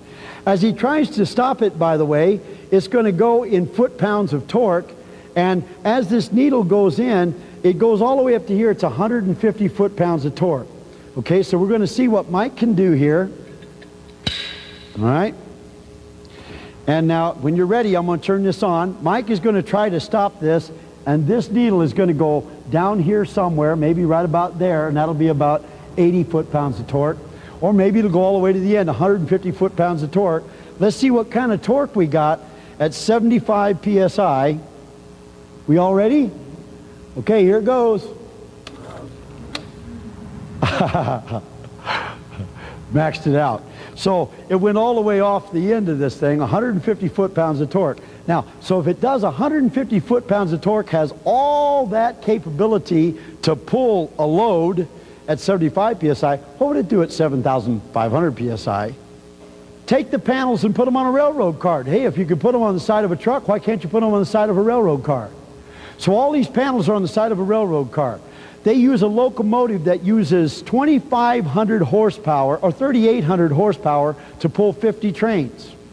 That's what it does. It pulls 50 trains, 3,800 horsepower. So if you divide that out by 50, you get 76 horsepower on every single one of those boxcars. That's what it takes to pull a boxcar, 76 horsepower. Now this little hydraulic motor over here that uses 2,000 psi is almost that, and the one that Volvo makes that's a little bigger is that, 2,000 psi, 76 horsepower. Now, 76 horsepower could pull the train, so I could pull, not this big one, that little bitty motor right there, down there, take the energy right from the side of the boxcar, from the air that is traveling through, and get all the energy to supply that wheel, and be able to run the train on the energy we get right from the evaporators that could even start out, just because the sun shines on them, could even be getting it started out at a lower pressure, because you notice at 75 psi it turns, doesn't it? It's just at 7,500 psi it turns a lot bigger and with a lot more power and force. It still has force right here at 75 psi, doesn't it? And so therefore, we could actually power the choo-choo trains from the energy we take out of the air they're traveling through and not even have a locomotive. Every single railroad car is its own energy source. Okay, now I want to show you something else, because this is kind of important. Remember, we've already discussed with you the Fisher engine cycle, and this right here is a 318 Chrysler engine. Chrysler Corporation built it. We did not build this engine. Chrysler Corporation built it. It's from their foundry. It has spark plugs on this side, it has the valve cover, and it has not in any way been modified on this side of the engine. Same engine that Chrysler built. On this side over here, it's the same engine Chrysler built, but it's been modified. And the modification over here, this is an 8-cylinder engine. It's a V8 engine. It is the smallest V8 engine Chrysler made. Smallest one. And on this side over here, we got 4 cylinders and 4 over here. We have modified 2 of the cylinders over here. So we've got 2 cylinders modified, because on a V8, if you modify 2 cylinders, you can run it. And so we're able to run the engine just on these 2 cylinders over here that we've already modified. Now, the first thing we're going to do is we want to show you that when we modify this to no longer run with any combustion, you notice there's no spark plugs over here. No spark plugs at all. There'll be no carburetor. And we'll run the engine with no combustion whatsoever. No gasoline, no spark plugs. And in essence, when we run it, we want to see if it has any power. So we're going to try to express to you the kind of power output this engine will have when we modify this engine to the new process. Now, the process here that has been modified to is called the Fisher-Brower cycle. Now, this guy right here is Eric Brower. Come on over here, Eric. This guy right here is Eric Brower. This is a real good friend of mine. And this is a young man who's a race car driver who is every bit as crazy as I am, except he's younger. See, this is the next generation. And so it just gets worse and worse. They just keep coming. Anyway, this is a specification sheet put out by Chrysler on the Chrysler engine right here. The little circle on the bottom is the engine that you see in front of you. And it says, if you go over to about line number 5, that at 1600 RPMs, this is supposed to put out, with all 8 cylinders going, about 260 foot-pounds of power, so torque. So it'd have 260 foot-pounds of torque at about 1600 RPMs. Now, what we're going to do is we're going to start this, we're going to activate 1 cylinder. When we activate the 1 cylinder, we are going to have a torque wrench on this, and we're going to measure the foot-pounds of torque that we're getting from 1 cylinder on this thing, so that we can see if we had all 8 cylinders going, how many foot-pounds of torque we'd be getting from this engine process, the Fisher-Brower cycle. Now, we're starting from a dead stop, though. It's not like we're going 1600 RPM and then we come in with a prony brake and we measure the torque. We're starting from a dead stop. Now, if you're at 1600 RPM, it's going to be more to your advantage, because at 1600 RPM, you got all that momentum going for you. And so to do this from a dead stop is dramatically handicapping ourselves, but we're going to go ahead and handicap ourselves and see how much power we have from a dead stop on, and see if we have the same kind of torque that you should have on that engine if you were running it with the spark plugs and the gasoline.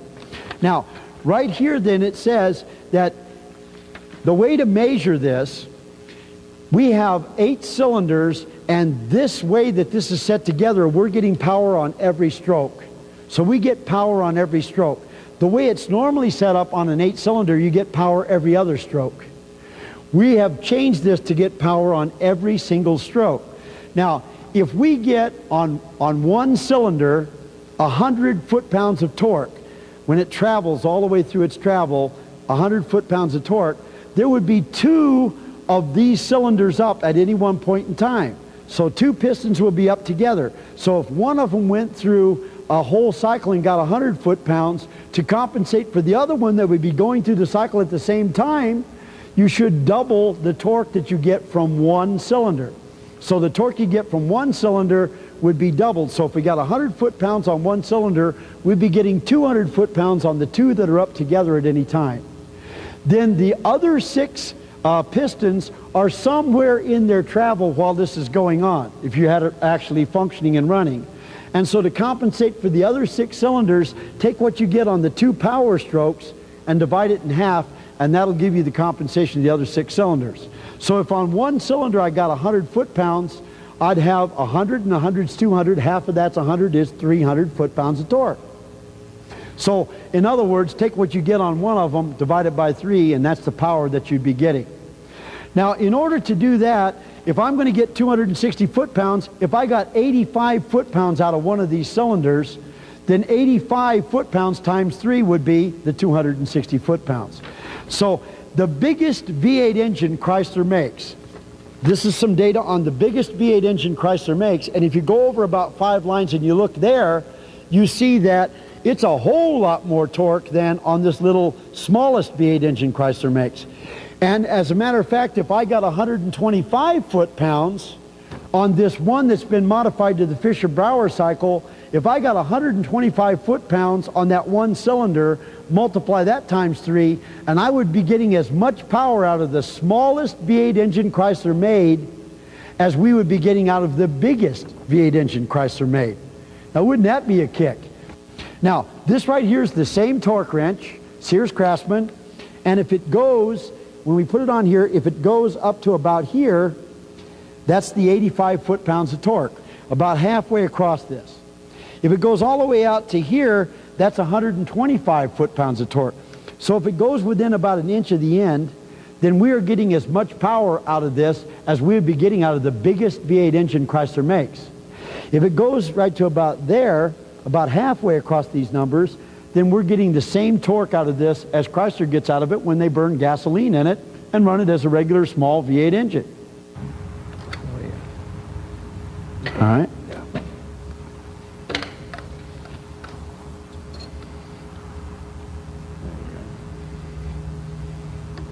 Okay, just pull it out and push it in there. Okay. All right, now, so what we have done then is we've got it set up to where as he activates one cylinder, we're going to get, the motor's going to start trying to turn, the engine's going to try to turn. As it does, this red line is going to go over either to here and be the same power that Chrysler gets, or over to there and be the power of the biggest V8 engine Chrysler makes. Wouldn't that be a kick? Okay? So now when he's ready, we're going to turn that on. Is everybody all set? You ready to do it? Close up on that, and why don't you just go ahead now, just crank it in and activate that thing. Let's go. Hold it, hold it. I love this demonstration. I love it, man. We destroy one of these torque wrenches every single Saturday. This is guaranteed for life, by the way, from Sears Roebuck, so Sears is sponsoring this. Okay, now, over here is the same torque that Chrysler would get on that engine, and over here's the torque that they'd get from the biggest V8 engine that they make, and I don't know what the heck this is out here, but this is all off of one cylinder. By the way, we've calculated that actually, with knowing more about what we're doing now that we're a little further along the road, with the same thing that we're doing, we're going to get somewhere around, what's the torque on this engine? This isn't totally accurate because when you get off of this, it kind of goes askew.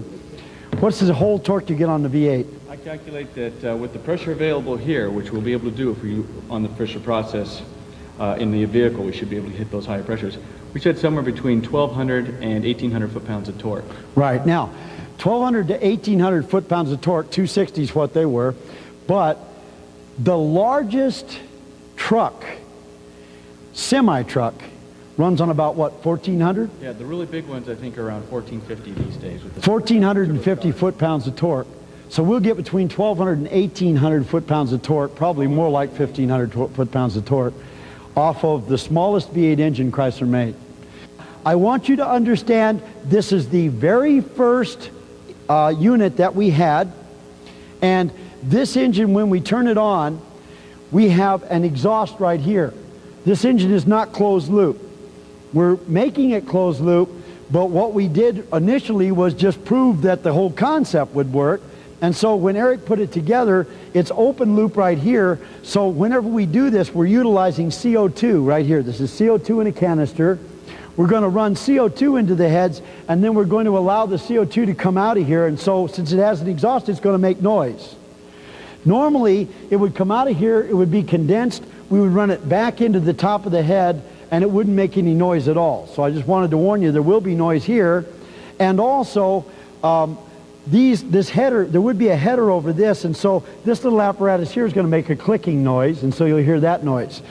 But here's what we're going to do. With CO2 in the bottle, we use that because it's user-friendly. If we used isobutane or pentane or something, you guys get mad at us because it would smell really bad in here. And so this is user-friendly, so that's why we're using the CO2. But CO2 in here is going to come out of these exhausts, and it's going to come out white as snow. So as you see it coming out, it's going to come out like crystallized. It's going to be white as snow, and then you're going to know that it is condensing in the cylinder. So it's coming out condensed in the cylinder, and it would be easy to then recycle.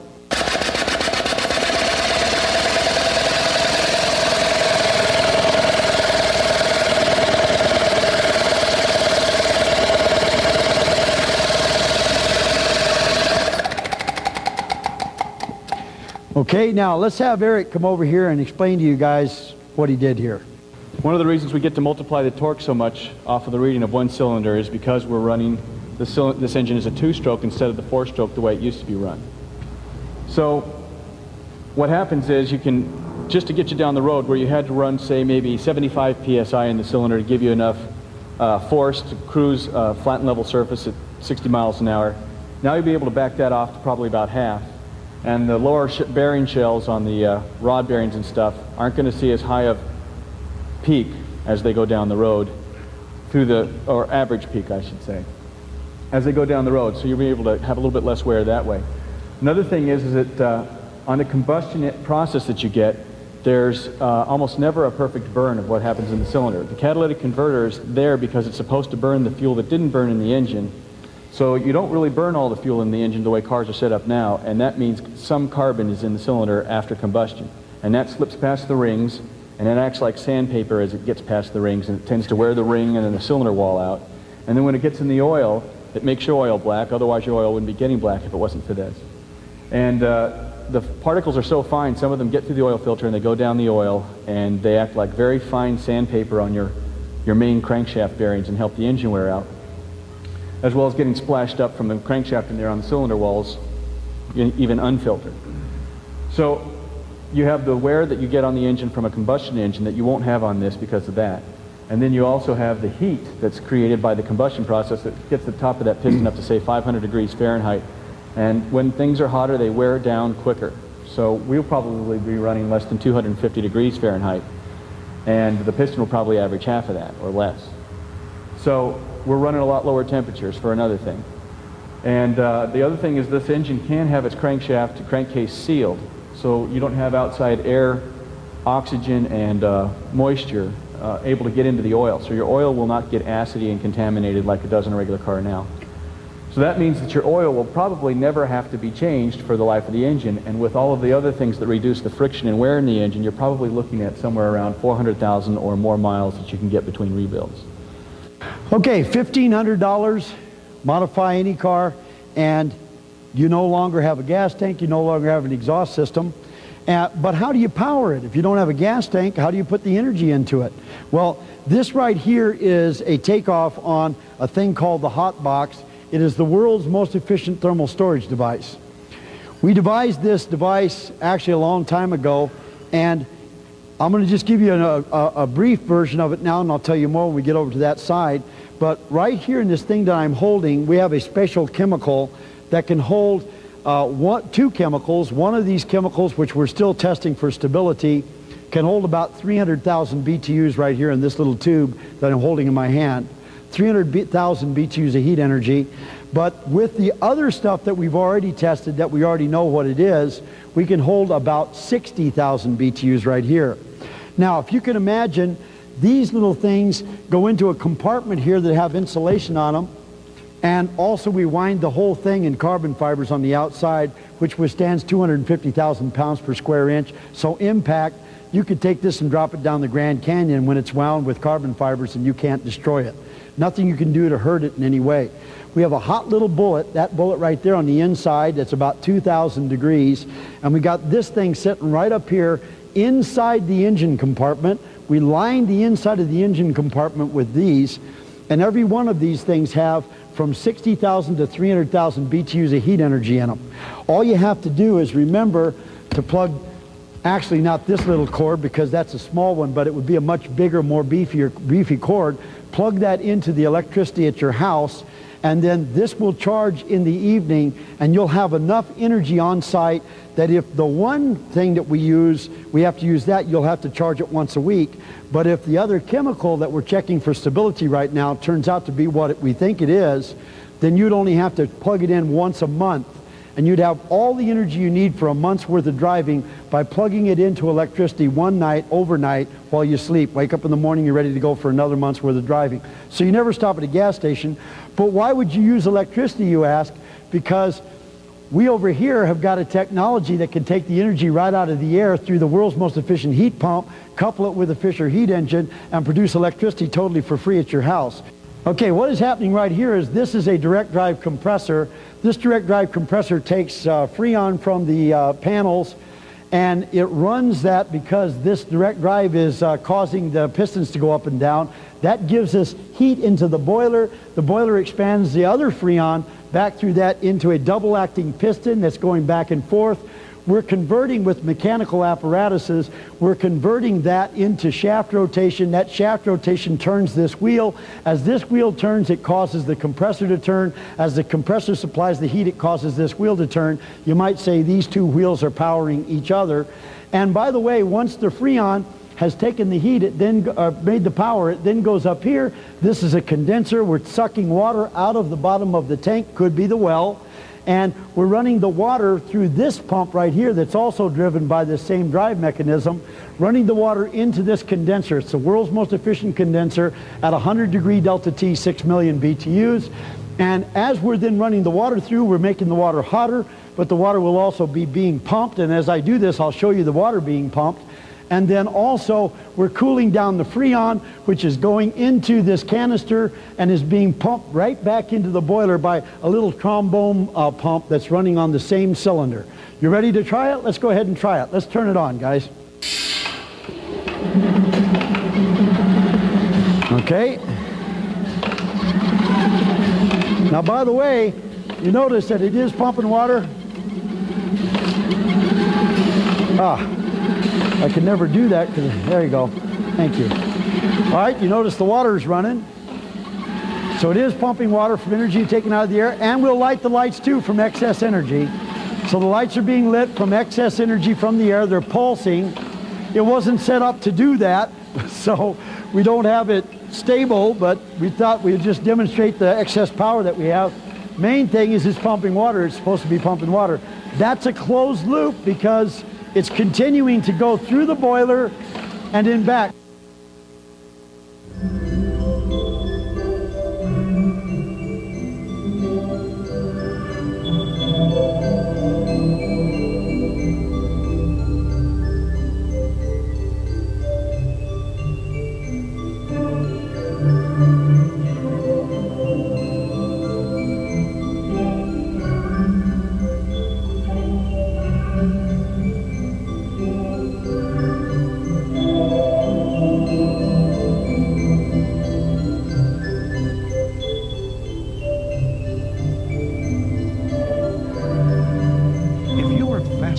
By the amazing technologies and concepts you've just witnessed, now you can get even more valuable information and details from the new Energy Series.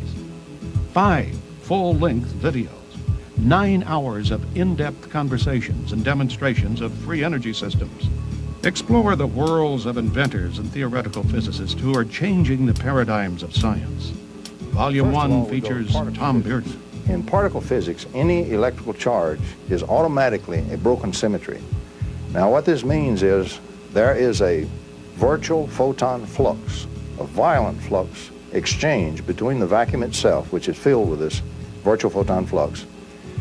Volume 2, John Hutchison. I feel that is also true. I think the mind connect is also a cohere of frequencies and transmit them out and then lock this doorway into space and time.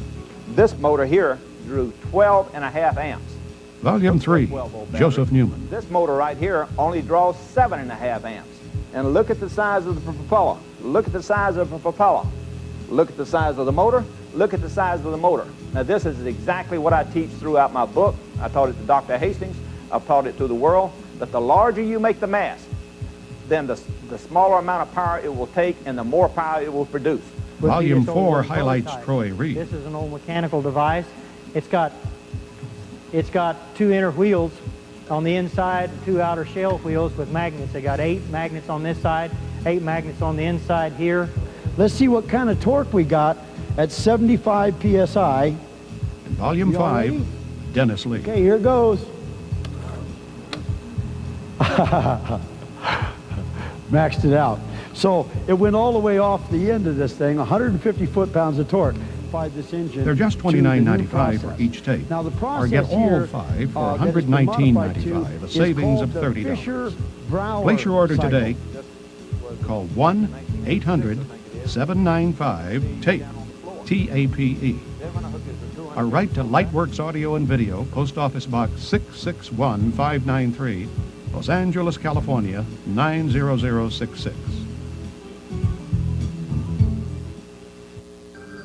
And now you can order this and many other fine tapes on the internet at www.lightworksav.com. That's lightworksav.com, as in Lightworks Audio and Video.